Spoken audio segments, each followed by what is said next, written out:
Welcome to the news of the week. First up, we have some news about the Elder Scrolls Online. The latest SO expansion, Gold Road, has finally come out, bringing a beautiful new map and its associated campaign, now available on Windows and Mac. This chapter has released first on computers, and will be available on consoles in the middle of the month on June 18th. Gold Road includes 30 hours of content in the main quest, a new area called the Western Forest, a new scribing system, and a story featuring a previously unknown Daedric prince. Alongside Gold Road, Update 42 has been released, a free patch for the base game that introduces improvements to the in-game mail system and a new achievement to commemorate its 10-year history. The scribing system allows players to create and customize their skills, using unique scripts to perfectly match their archetype and playstyle. For those who want more versatility or role-playing options in the game, scribing is a way to tailor the SO experience to your liking. If it looks interesting and you're planning to give it a try, you can use our wiki to help guide you through your playthrough, so be sure to check it out. Next up, we have news about Astrobot. This week, Astrobot pre-orders went live, and if you haven't heard, this is a game that was showcased during the State of Play last week. The game features PlayStation's signature mascot in new 3D platforming adventures. In the State of Play last week, we got confirmation that the game is coming to PlayStation 5 on September 6th. The gameplay shown confirmed that the tributes to the PlayStation universe will continue after Astro's Playrun. The game included for free with every PS5. The director of the team behind it stated, "Many of you have asked us for a full Astro game. We've listened to your feedback and now Astro is back in a grand space adventure, the biggest one to date. The little robot will explore 6 galaxies offering more than 80 levels where Astro's crew can be found. These worlds include forests, volcanic zones, deserts, and of course fun enemies, more than 70 different ones, dangerous bosses, traps, and more. Defeating each boss will reveal a wonderful secret, but we don't want to spoil it for you, so our lips are sealed," says the director. To overcome the various bosses and enemies, Astro will be using more than 15 abilities that modify gameplay. Among the new powers, you'll find the Barkster, the Bulldog Booster, with which you can launch into the air and pass through enemies, metal and glass, the Twin Frog Gloves, which allow you to punch long distances and give you the ability to swing, and the Giant Sponge to absorb water from the environment to become huge and smash and soak everything in your path. In a Q&A published on the official game website, it's clarified that the game will not be free, as unlike Astro's Playroom, Astrobot is a full-size standalone adventure that offers 4 times the worlds, 300 robots to rescue, and dozens of new powers and features to discover. As also detailed on the game's website, you will have to rescue more than 150 bots inspired by legendary characters from PlayStation's 30-year history. Moving on, let's talk about the new survival sandbox of the month, Soulmask. Kuland and Campfire Studios have announced that their new survival game Soulmask has already sold 200,000 units on Steam after its release on May 30th as an early access game. They're also celebrating user reviews, which are 80% positive. Soulmask is a new sandbox survival game where you build a tribe and explore ancient civilizations to uncover the mysteries behind your mask and its strange powers. As is typical with this kind of adventure, you need to collect resources, obtain food by hunting with a bow, fight against wild creatures like panthers and crocodiles, and build, farm, and recruit members for your tribe. These members will become your family of warriors, and you can assign them various tasks such as farming, production, and guarding. In terms of numbers, its creators promise 500 hours of gameplay, 10 masks with unique powers, 7 vast regions covering a total area of 64 square kilometers, with numerous different biomes from tropical jungles and plateaus to volcanoes and snowy mountains, 6 formidable final bosses, and 8 weapon classes with a total of 75 combat skills. If you want to know more about the game, we did a preview a few weeks back, so be sure to check that out. Next up is news about Shin Megami Tensei 5 Vengeance. Atlus has released the launch trailer for Shin Megami Tensei 5 Vengeance. The enhanced version of the JRPG initially launched exclusively for Nintendo Switch in 2021, which will be available on June 14th for PS4, PS5, Xbox One, Xbox Series X and S, Switch, and PC. When you start this new enhanced version of the game up, you can choose to play the original plot from the 2021 version, or opt for a new storyline called the Canon of Vengeance, featuring new areas, characters, missions, enemies, bosses, and a more elaborate narrative, with over 300 demons that we can recruit in this version. Another significant new feature of this version is that with its arrival on PS5, Xbox Series, and PC, it offers greatly improved graphics, including 4K resolution, better textures, greater draw distance, and non-existent loading times, making its excellent artistic design look better than ever.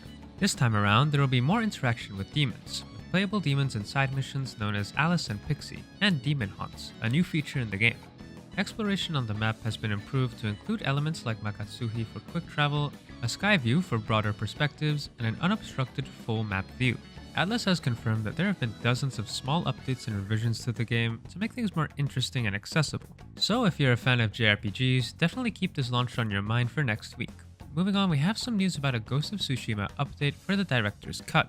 Ghost of Tsushima Director's Cut has updated once again for the third time since launching on Steam.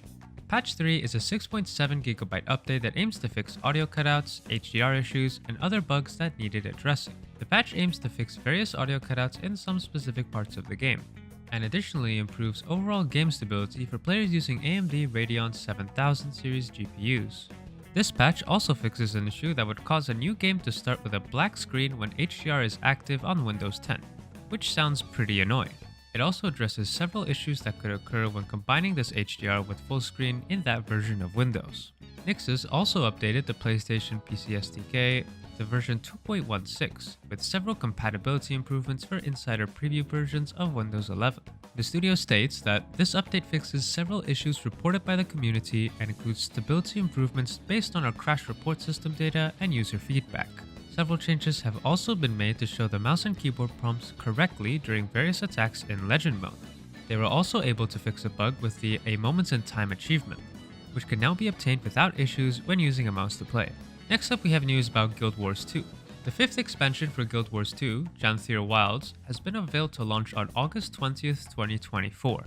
Furthermore, the developer has announced that the MMO will come to the Epic Games Store later this summer, with a specific date yet to be determined. The legendary and terrifying Janthir Islands, filled with Mursat ruins, have been carefully guarded by the Astro Ward Magi, and for most inhabitants of Tyria, are nothing more than a distant myth. But recent events have convinced world leaders to form the Tyrian Alliance and send the Wayfarer to gain new allies. As you search Janthir for the lowland Kodan colony, you'll explore, fight, and uncover more about Tyria's mysterious past. When Janthir Wilds becomes available on August 20th, Guild Wars 2 players with the expansion will be able to explore 2 new maps where they must forge an alliance with the lowland Kodan, the inhabitants of Janthir Island. From the launch day, there are also going to be new features. Players will be able to fight each other in a new PvP mode, master new forms of combat and exploration, and unlock an estate. The estate is a personal instance for the entire account with a structure and land that can be decorated and cultivated. This space, which is unlocked and developed through an associated mastery track, can be shared with friends. Over the 3 quarterly releases that will follow Janthir Wilds, players will receive new content, continue the story in the 3rd map, craft a legendary spear and backpack, obtain new rewards from the Warlock's Vault, cosmetic items, relic effects, and more. Next up on the news, we have Blizzard celebrating the 1st anniversary of Diablo 4. Diablo 4 has been out for a full year, and that means an anniversary event full of gifts has arrived in Sanctuary. In celebration of the anniversary, players can access the March of the Goblins, Mother's Blessing, in-game cosmetics, and much more.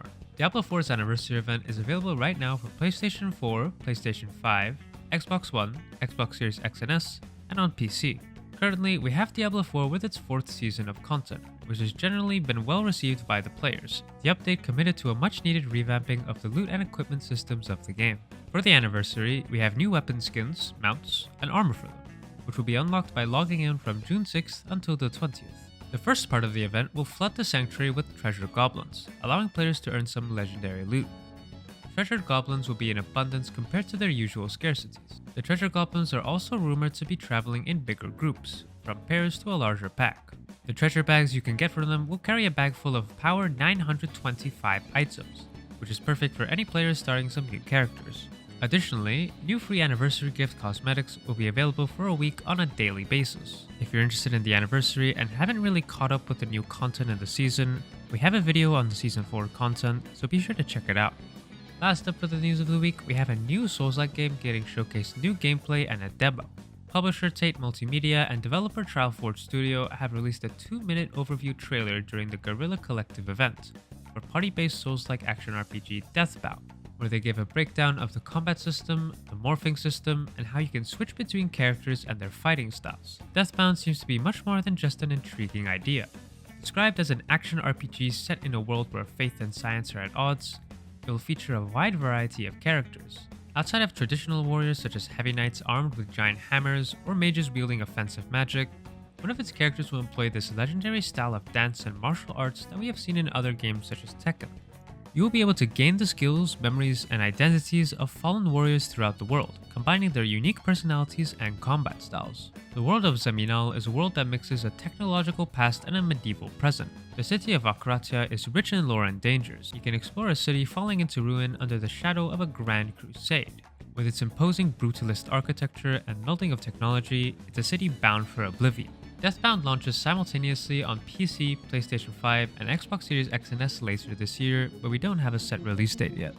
So that's about it for this week's news. If you're interested in supporting the channel, be sure to leave a comment, let us know what you think about all the news, and check out our VIP subscription on the website for some exclusive supporter benefits. We will be seeing you next week.